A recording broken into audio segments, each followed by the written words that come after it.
The drilling sequence for a CONELOG progressive-line implant, diameter 4.3 mm and length 13 mm.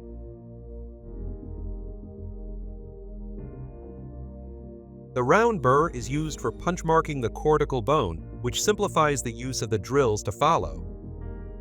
In the process, the spherical tip of the round burr is lowered to the equator.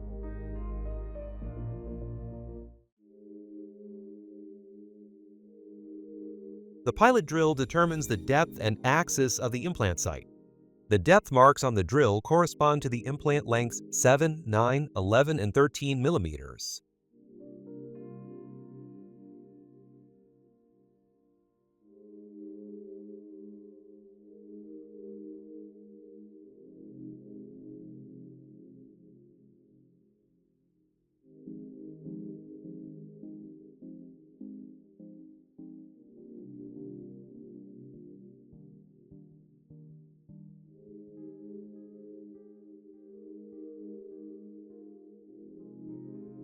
Once drilling is complete, the depth and axis of the implant bed is checked using the paralleling pins with depth marks.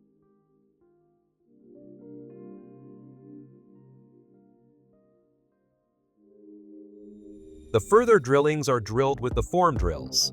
The diameter of the implant bed is expanded progressively with a series of flex drills until the intended implant diameter is achieved.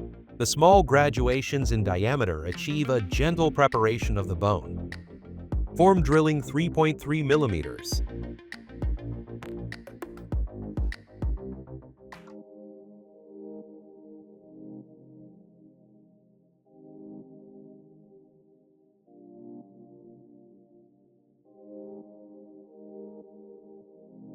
Form drilling 3.8 millimeters.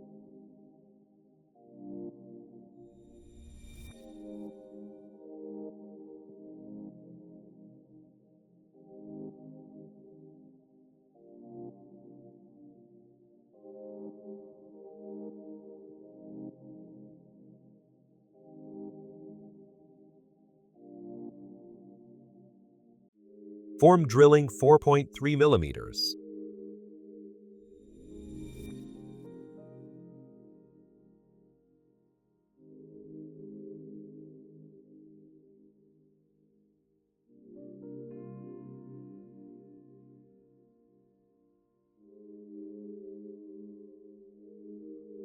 After defining the diameter size of the cavity, the profile drill flex needs to be applied to form the crestal part of the cavity.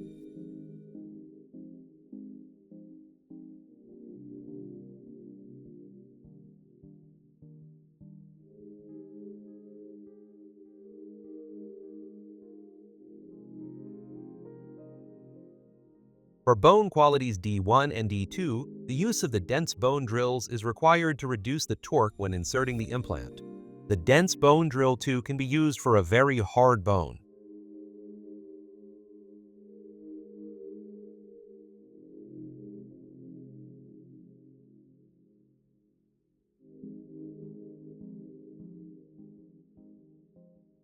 All CONELOG progressive-line implants come with a self-tapping thread. The implant is inserted manually or by machine into the coronal section of the implant bed using the insertion tool.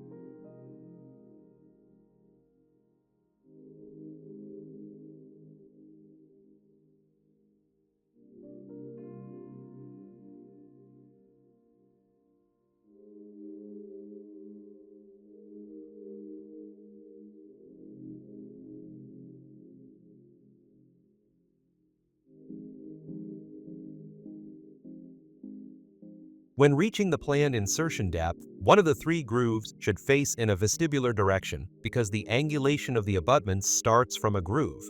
After successful checking of the implantation depth as well as the position of the grooves, the insertion post can be separated from the implant by pulling the insertion post. Pick up the implant cover screw with a screwdriver hex and insert it into the CONELOG progressive-line implant manually controlled. The implant cover screw must only be tightened manually controlled using the hex screwdriver.